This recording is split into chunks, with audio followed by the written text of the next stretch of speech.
Good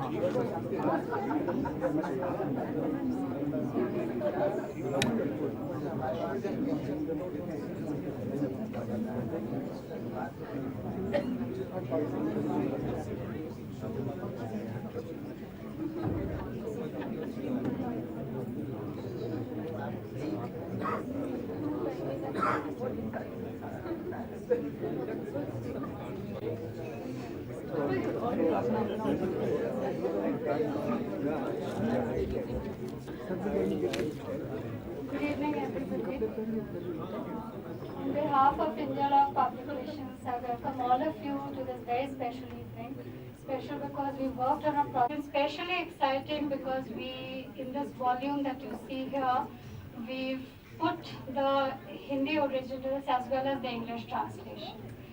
And I want to especially thank Nirmal ji for all the support that he's given us throughout the project. This just would not have been possible without him.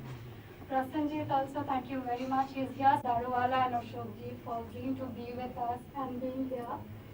And to all of you, a thank you for being our friends and our readers. Without you, nothing of this sort can ever be possible. Thank you very much. May I request you, Mr. Daruwala, to release the book and hand over the first copies to Prasenjit and to Ashok ji. Just a minute.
For allowing me to work with his stories, for his guidance, for his unfailing kindness, and for his insight.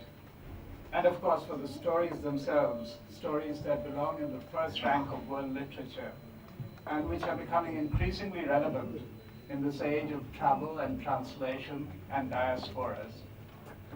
My thanks also to Gaganji and to Ashokji and Kekiji for their help with this project and for their presence here this evening.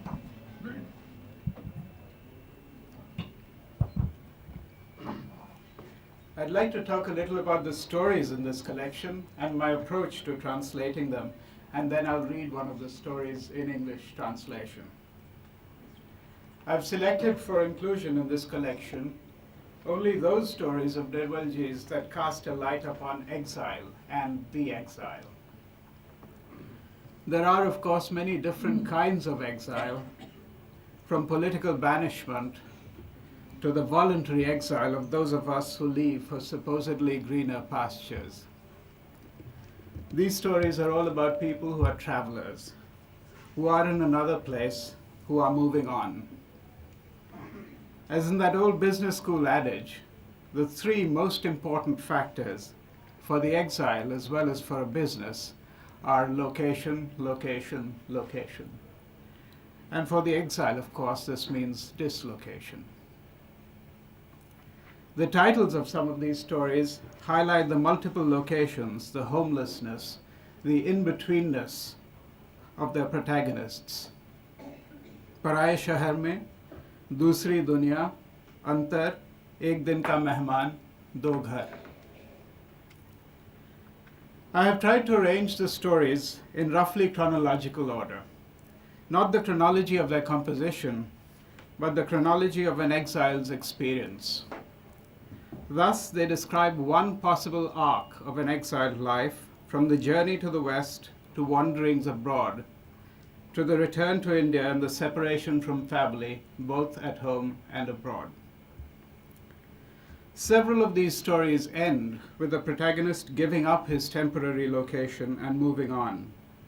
In the story Jalti Jhadi, for example, the traveling narrator is so disturbed by his encounter beside the burning bush that he cannot go back to his hotel. He spends the night in bars and on the streets, and finally the next morning, in his words, "I left the city forever and moved on." In another story, Dusri Duniya, there is a sense early on that the narrator is trapped in an alien landscape. Returning to the setting towards the end of the story, he wants to stay. My feet stopped in the middle of the park. I looked all around. There was no one. Not any voice, not any sound. Only the branches of the trees were swaying in the wind. And then a mad, passionate, naked desire arose in me to sit down right there among these trees where I had been caught the first time. Now I did not want to go any further. This time I wanted to be caught in a final and irresistible way. This strikes me as the fundamental conflict of Nirmalji's exiles, and indeed the central dilemma for many Indians abroad. Should they go or should they stay? They are in the West, the promised land, but the promise is an empty one. And yet they cannot leave, but still they must move on.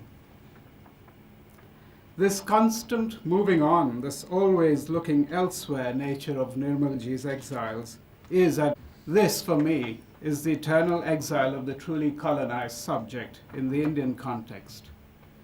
Growing up in India with a Western education, his sights and aspirations are fixed firmly westward as a result of the delusions produced by this colonizing education. And this too is a kind of exile. If you want to be somewhere else, you are not at home where you are. Once he gains the metropolis, England in the 50s and 60s, the US now, by emigration or deliberate self-exile, he soon realizes that this cannot be home for him. Here he realizes his exile. Perhaps the only answer, the only way out for someone who always wishes to be elsewhere then, is to move on, to keep moving on, as Nirmalji's protagonists often do. These 14 stories, one for every year of Banwas, are accompanied by an introduction that comprises two sections. The first section addresses in a post-colonial context, that of India, as they apply to translations from a colonized language, Hindi here, into the colonizer's language. I also discuss my own approach and motivations as a translator of Hindi stories into English. A reviewer of Nirmalji's writing says, "In his stories there is no obsession, nor any storm. There is a sad and genteel kind of concern." Indeed there is.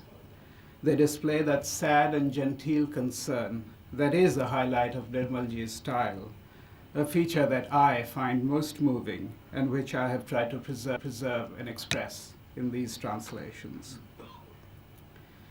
As far as fidelity to the original is concerned, practitioners and critics of translation often recommend such an approach might have been metaphorically relevant to this particular collection, where many characters are caught betwixt and between. I have nevertheless preferred the literalist path. I follow the Hindi text closely, retaining in the English introduction, along with an argument for considering the identity and location of the translator as central to any discussion of translation in the post-colonial context. One word that recurs often in Nirmalji's stories is the noun Brahm. It appears 32 times in these 14 stories. Given the multiplicity of its connotations, I have taken the liberty of rendering Brahm differently in different contexts. As you know, its meanings in between Brahm and Brahman is obviously of interest for this particular collection of travel fiction, as it underlines the engendering of Brahm, confusion, doubt, suspicion, delusion, illusion, in the act of Brahman, wandering or traveling. The story Jalti Jhadi, for example, provides a sample of the traveler. So, traveling in search of adventure as a knight errant. Though the word errant is somewhat